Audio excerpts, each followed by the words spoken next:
പിതാവിൻ്റെയും പുത്രൻ്റെയും പരിശുദ്ധാത്മാവിൻ്റെയും നാമത്തിൽ ആമേൻ. എൻ്റെ പ്രിയപ്പെട്ടവരെ, ഇന്ന് മാർച്ച് 7 തീയതി വെള്ളിയാഴ്ച.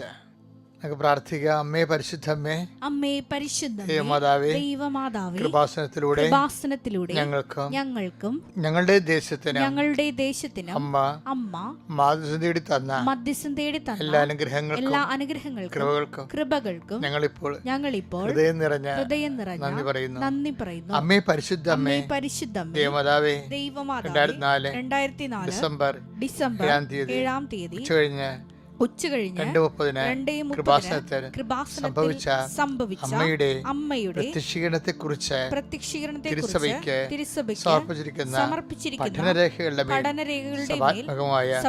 പഠനം ആരംഭിക്കുവാൻ ഞങ്ങൾ താഴ്മയോടെ പ്രാർത്ഥിക്കുന്നു. അമ്മേ പരിശുദ്ധമേ, ഭൂസ്വർലോകങ്ങളുടെ രാജ്ഞിയായ അങ്ങേക്ക് ഭൗമ സംരക്ഷണത്തിനായി പ്രപഞ്ച പ്രകൃതിയെ തന്നെ തിരുസഭ പ്രതിഷ്ഠിക്കുവാൻ ഈ പ്രത്യക്ഷീകരണം വഴി ഇടയാക്കണമേ. പരിശുദ്ധമേ, ജപമാല മാതാവേ, സകല കൃപാസനം പ്രാർത്ഥനയോടും ചേർത്ത് ഞങ്ങളിപ്പോൾ പ്രാർത്ഥിക്കുന്ന ഈ കുടുംബത്തിന്റെ പ്രത്യേക നിയോഗം, പ്രത്യേക ആവശ്യം ഇപ്പോൾ സമർപ്പിക്കുക.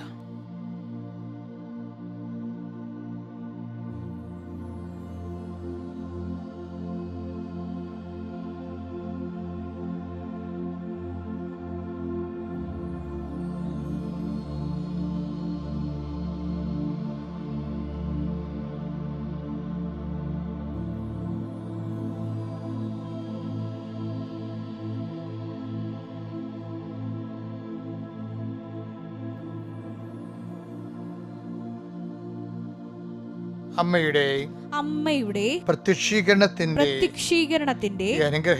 ഈ അനുഗ്രഹവേളയിൽ ഞങ്ങൾക്ക് സാധിച്ചു തരുവാൻ കനിയണമേ. ആമേൻ. വിശ്വാസ പ്രമാണം. സർവശക്തനായ പിതാവും ആകാശത്തിന്റെയും ഭൂമിയുടെയും സൃഷ്ടാവുമായ ദൈവത്തിൽ ഞാൻ വിശ്വസിക്കുന്നു.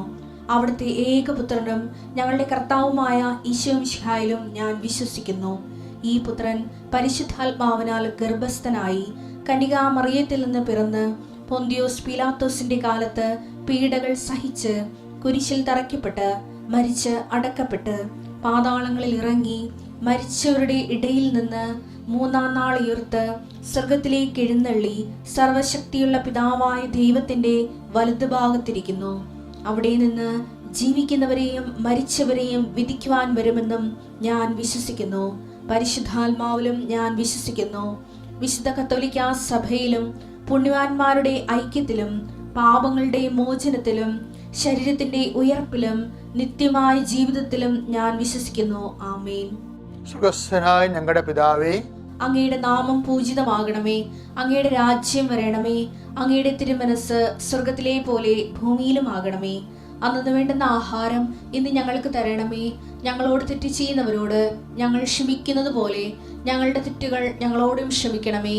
ഞങ്ങളെ പ്രലോഭനത്തിൽ ഉൾപ്പെടുത്തരുതേ, തിന്മയിൽ ഞങ്ങൾ രക്ഷിക്കണമേ. ആമേൻ. നന്മ നിറഞ്ഞ മറിയമേ, സ്വസ്തി. കർത്താവ് അങ്ങയുടെ കൂടെ സ്ത്രീകളിൽ അങ്ങ് അനുഗ്രഹിക്കപ്പെട്ടവളാകുന്നു.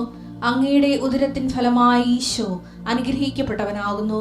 പരിശുദ്ധ മറിയമേ, തമ്പുരാന്റെ അമ്മേ, പാപികളായ ഞങ്ങൾക്ക് വേണ്ടി ഇപ്പോഴും ഞങ്ങളുടെ മരണസമയത്തും തമ്പുരാനോട് അപേക്ഷിക്കണമേ. ആമേൻ. കർത്താവേ, നിന്റെ ഉന്നതമായ നാമത്തിന് സ്വസ്ഥം ചെയ്യുന്നു. കർത്താവേ, നിന്റെ വിശുദ്ധ പൗരോഹിത്യത്തെ മഹത്വപ്പെടുത്തണമേ. കർത്താവേ, സഭയിലുള്ള സാന്നിധ്യം പ്രകടമാക്കണമേ. അമ്മേ പരിശുദ്ധമ്മേ, ദേവമാതാവേ, അമ്മയുടെ സ്ഥിരീകരണത്തിനാണ് ഞങ്ങൾ പ്രാർത്ഥിക്കുന്നത്. ഞങ്ങളുടെ ഓരോ അനുഭവങ്ങളിലൂടെ അടയാളങ്ങളിലൂടെ അമ്മയുടെ പ്രത്യക്ഷീകരണത്തിന് സ്ഥിരീകരിക്കപ്പെട്ട സാക്ഷിയായി ജീവിക്കുവാൻ അങ്ങയുടെ മക്കളെ അനുഗ്രഹിക്കണമെന്ന് പ്രാർത്ഥിക്കുന്നു. ഭവനങ്ങളിലെ പിരിമുറുക്കത്തോടുകൂടി ഉറക്കമില്ലാത്തവർ, പ്രഷർ കൂടുന്നവർ, അതിൻ്റെ പേരിൽ പല രോഗങ്ങളാൽ മനസ്സിടിഞ്ഞു പോകുന്നവർ ഉണ്ട്. കർത്താവേ, ഈ പ്രാർത്ഥനയുടെ ശക്തിയാൽ അവരെ നീ സ്പർശിക്കണമെന്ന് പ്രാർത്ഥിക്കുന്നു. ദിവ്യ നിന്റെ വിശുദ്ധ പൗരോഹിത്യത്തെ നീ അനുസ്മരിക്കണമേ. കർത്താവേ, നിന്റെ നാമത്തിൽ അടിയൻ ഇക്കാലങ്ങളെല്ലാം ചെയ്തിട്ടുള്ള സുവിശേഷ വേലകളെ നീ ഓർക്കണമേ. അത് ഓർത്തുകൊണ്ട് ആരെല്ലാം ഇപ്പോഴ് ഈ പ്രാർത്ഥനയുടെ കീഴിൽ വരുന്നുവോ, ആരെല്ലാം ഈ പ്രാർത്ഥനയിൽ ആശ്വാസം പ്രാപിക്കുന്നതിന് വേണ്ടി നിന്റെ തിരുസന്നിധിയിൽ കണ്ണുകളടച്ച് കൈകൾ കൂപ്പി നിൽക്കുന്നുവോ കർത്താവേ, അതെല്ലാം അവരുടെ യോഗ്യത കൊണ്ടല്ല, ഞങ്ങളുടെ പാപങ്ങളെല്ലാം വിസ്മരിച്ചുകൊണ്ട് അങ്ങയുടെ പീഡാനുഭവത്തിൻ്റെ യോഗ്യതയാൽ നീ അവരുടെ കണ്ണ് തുറന്നുവെന്ന് പ്രാർത്ഥിക്കുന്നു.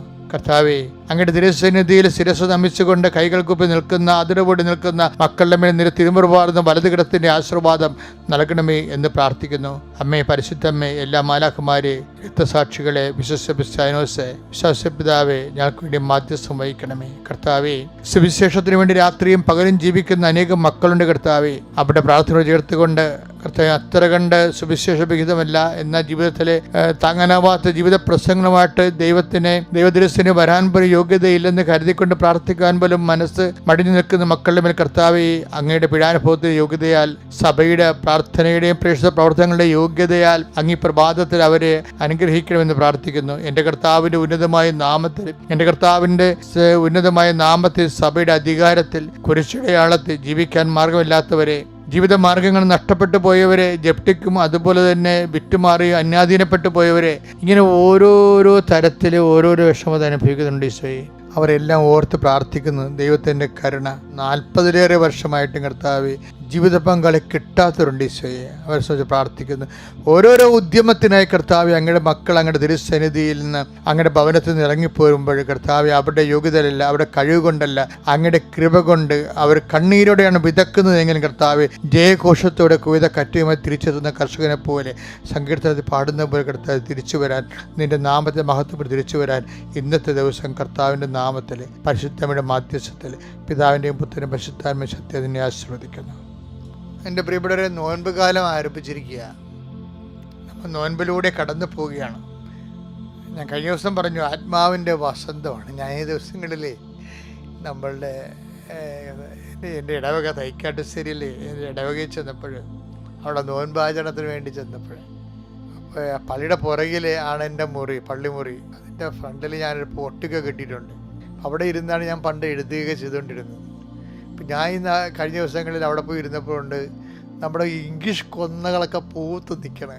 ഞാൻ ഇംഗ്ലീഷ് കൊന്നയോട് പറഞ്ഞു, 1.5 മാസം തെറ്റി അല്ലേ എന്ന് ചോദിച്ചു. കാര്യം ഇവർ പണ്ട് ഇംഗ്ലീഷ് കൊന്നകളൊക്കെ പൂക്കണത് ജനുവരി മാസത്തിലായിരുന്നു. ജനുവരി ഒരു 25ഓടുകൂടിയായിരുന്നു. ഇപ്പോഴത് ഫെബ്രുവരി 25 കഴിഞ്ഞിട്ട് മാർച്ച് മാറുന്നത്. ഒരു മാസം ഗ്യാപ്പ്, 1 മാസത്തെ ഡിഫറൻസ് നമുക്ക് കാലാവസ്ഥ സംഭവിച്ചിട്ടുണ്ട്. നോൻപ് കാലം ഒരു കാലാവസ്ഥയാണ്. ആത്മാവിൻ്റെ ഒരു പുനർജനിക്ക് വേണ്ടിയുള്ള ഒരു തയ്യാറെടുപ്പാണ് ഇപ്പോൾ നമ്മൾ കേരള കാത്തലിക് ചർച്ചിലെ ഒരു ട്രഡീഷൻ ഉള്ളത്. സീറോ മലബാറിലും ഉണ്ട്, ലത്തീനിലും ഉണ്ട്. അതായത് കരി ഓശാന ഞായറാഴ്ച നമ്മൾ ഉപയോഗിക്കുന്ന ഓലകൾ സൂക്ഷിച്ച് വെക്കുമ്പോൾ അത് ഉണങ്ങിയിട്ട് ഈ കരിക്കുരി ബുധനാഴ്ച അത് പൊടിച്ച് കരിച്ച് എണ്ണ ചേർത്ത് അവർ തപസ്സിൻ്റെ അടയാളമായിട്ട് നെറ്റിക്ക് പൂശും. അപ്പം ഈ പൂശുന്ന അടയാളം ഞാൻ എന്ത് ചെയ്തുകൊണ്ട് വിശദീകരണം ചോദിച്ചു കഴിഞ്ഞാൽ, ഒത്തിരി അക്രൈസ്തവരായ സഹോദരങ്ങൾ എന്നെ കേൾക്കുന്നുണ്ടെന്ന് എനിക്കറിയാം. അതുകൊണ്ടാണ് ഞാനിത് ഇങ്ങനെ വിശദീകരിച്ച് പറയാൻ. കത്തോലിക്കോട് പറഞ്ഞ കാര്യമില്ല. പക്ഷേ മലങ്കരക്കാർക്കും അതുപോലുള്ളൊരു അടിയന്തരം ഞാൻ കണ്ടിട്ടില്ല. അപ്പം അതുകൊണ്ടാണ് ഇങ്ങനെ പറയേണ്ടി വരണത്. അപ്പം ഇതൊക്കെ എന്ന് വെച്ചാൽ ഒരു കാലം ആരംഭിക്കുക, തപസ്സിൻ്റെ ഒരു കാലം. തപസ്സിൻ്റെ ഒരു കാലം എന്താണ് ഉദ്ദേശിക്കുന്നത്? തപസ്സിൻ്റെ ഒരു കാലം അതായത് സഭ നമ്മുടെ നിത്യത്തിലേക്കുള്ള യാത്രയിൽ ചില കാര്യങ്ങൾ നമ്മൾ അറിയണമെന്ന് ആഗ്രഹിക്കുന്നു. അതുകൊണ്ട് എന്തിനാണ് നോൻപെന്ന് ചോദിച്ചു കഴിഞ്ഞാൽ നിയമാവർത്തനമാണിത് പറയണത്. കാര്യം നമ്മൾ ഉപവാസമല്ലേ. ഇപ്പോൾ ഉപവാസം ഒന്നാമത്തെ എന്താണ്? ഭക്ഷണപാനീയങ്ങളുടെ മേലുള്ള മിതത്വം പാലിക്കൽ ഇതിൻ്റെ അകത്ത് പ്രധാനപ്പെട്ട ഘടകമാണല്ലോ. അപ്പോഴേ എന്തിനാണ് അങ്ങനെ ഭക്ഷണപാനീയങ്ങളുടെ മിതത്വം പാലിച്ച് നമ്മൾ 1 നേരമോ 2 നേരമോ ഉപവസിക്കണേ? എന്തുകൊണ്ടാണ്? അപ്പോൾ വിശപ്പ് അറിയണേ. നിയമാവർത്തന പുസ്തകമാണ് അതിൻ്റെ മെയിൻ സംഭവം. എന്തിനാണ് വിശപ്പ് അറിയണത്? നിയമാവർത്തനം 8:3 എടുത്തേ. അവിടുന്ന് നിങ്ങളെ എളിമപ്പെടുത്തുകയും അവിടുന്ന് നിങ്ങളെ എളിമപ്പെടുത്തുകയും വിശപ്പറിയാൻ വിടുകയും നിങ്ങൾക്കും നിങ്ങളുടെ പിതാക്കന്മാർക്കും അപരിചിതമായിരുന്ന മന്ന കൊണ്ട് നിങ്ങളെ സംതൃപ്തരാക്കുകയും ചെയ്തത് അപ്പം കൊണ്ട് മാത്രമല്ല. അത് നമുക്ക് അടുത്ത പ്രാവശ്യത്തെ ധ്യാനത്തിലിടുക. അപ്പം കൊണ്ട് മാത്രമല്ല. അപ്പം ഇവിടെ എന്താണ് വിശപ്പറിയാൻ വിടുക എന്ന് വെച്ച് കഴിഞ്ഞാൽ നമുക്കറിയാമല്ലോ, നോൻപിൻ്റെ ഉദ്ദേശം എന്താണ്? വിശപ്പ് അറിയാൻ വിടുക തന്നെയാണ്. അപ്പം നമ്മൾ ഓർക്കും വിശപ്പ്, നമ്മുടെ വിശപ്പ്, നമുക്ക് വിശപ്പുണ്ടെന്ന് നമ്മൾ അറിയണം. അതുമാത്രമല്ല സംഭവം, മറ്റുള്ളവരുടെ വിശപ്പ് നമ്മൾ അറിയണം. മറ്റുള്ളവരുടെ വിശപ്പ് അറിയുമ്പോൾ പഴയ നിയമത്തിൽ എളിമപ്പെടുത്താൻ വേണ്ടിയുള്ള അഹങ്കാരം അമർച്ച ചെയ്യുക എന്നുള്ള ഉദ്ദേശം മാത്രമേ ഉള്ളൂ. പക്ഷെ പഴയ നിയമത്തിൽ വിശപ്പ് അറിയുന്നത് നിയമാവർത്തനം 8:3 അനുസരിച്ചുകൊണ്ട് അഹങ്കാരം അമർച്ച ചെയ്യുക, എളിമപ്പെടുത്തുക, എന്നിട്ട് ദൈവത്തിൻ്റെ ശക്തി പ്രവർത്തിക്കാനുള്ള സാഹചര്യം സംജാതമാക്കുക എന്നാണ് അതിൻ്റെ ഉദ്ദേശം. അതുകൊണ്ടാണ് നമ്മൾ സൈന്യത്താലെ അല്ല, ശക്തിയാലെ അല്ല, കർത്താവിൻ്റെ ആത്മാവിലാണെന്ന് പറയണില്ലേ സക്കറിയായിൽ നമ്മൾ വായിക്കണേ 4:6. അതിൻ്റെ കാരണം എന്താണ്? ഈ സൈന്യവും ഇതെല്ലാം ഉദ്ദേശിക്കുന്നത് അതിൻ്റെ അപ്പുറത്ത് ദൈവത്തിൻ്റെ ഒരു സ്പേസ് ഉണ്ട്. എൻ്റെ കഴിവ്, എനിക്ക് കഴിവ്, എൻ്റെ പണം, എൻ്റെ പാർട്ടി, എൻ്റെ ബുദ്ധി. പക്ഷെ അങ്ങനെ പറയുമല്ല, എനിക്ക് ബുദ്ധി ഉണ്ടായിരുന്നു. ചേട്ടാനിമാരും വഴക്കെടുമ്പോൾ പറയത്തില്ലേ, നീ പഠിച്ചില്ല, അതിന് ഞാൻ എന്ത് ചെയ്യാനാ? എനിക്ക് ബുദ്ധി ഉണ്ടായിരുന്നു, ഞാൻ കഷ്ടപ്പെട്ട് പഠിച്ചു, ഞാൻ ജയിച്ചു, എനിക്ക് ജോലി കിട്ടി, നീ പഠിച്ചില്ല. അപ്പോൾ നീയോ ഞാനോ എന്നൊക്കെ വെച്ചോണ്ട്, അപ്പം ഞാൻ എനിക്ക് ബുദ്ധി ഉണ്ടായിരുന്നു, അതൊക്കെ ബുദ്ധി എവിടെ നിന്ന് കിട്ടി? ദൈവം തന്നതല്ലേ.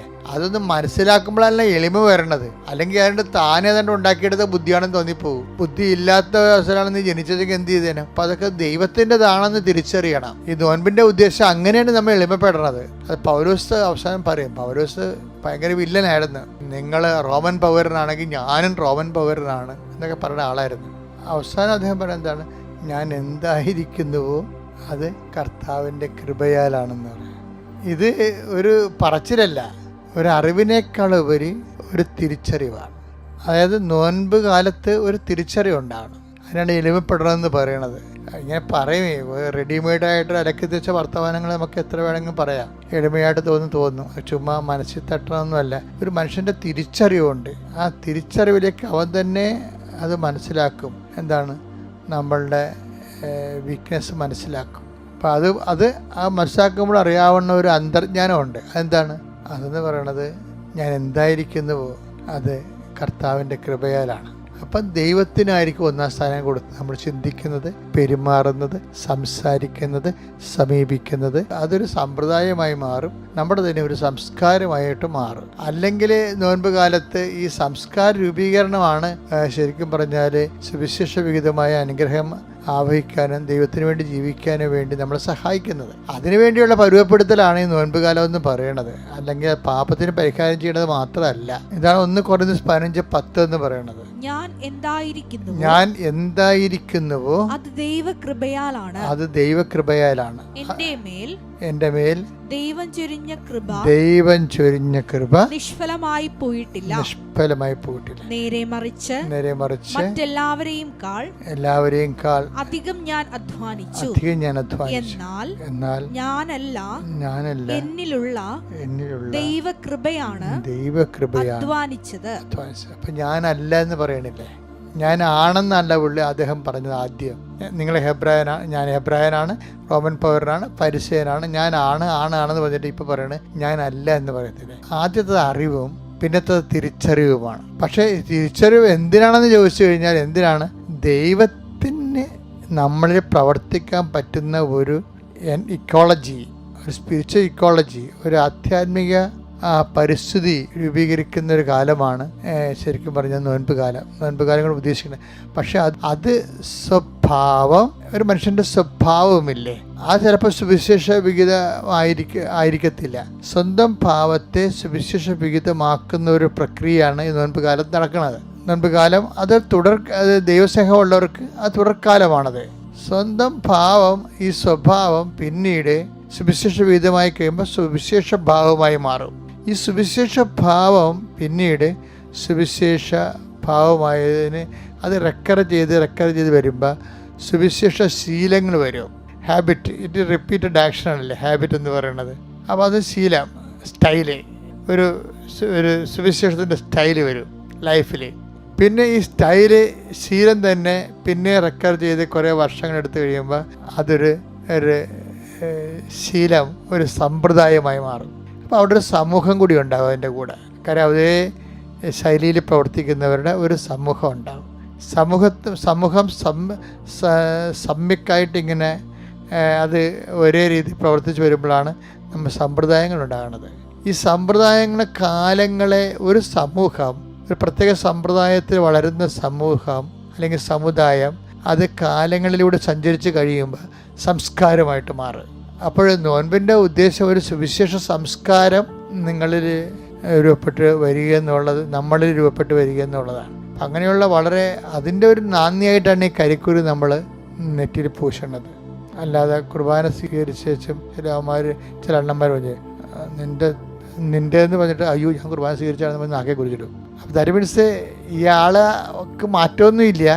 പിന്നെ അയാൾ ഒരു ദൈവത്തിൽ നിരക്കാത്തൊരു വാക്ക് പറഞ്ഞിട്ട് പെട്ടെന്ന് ഓർക്കണം മാത്രമേ ഉള്ളൂ. മെക്കാനിക്കലായിട്ടുള്ളൊരു വെടിനിർത്തലാണത്.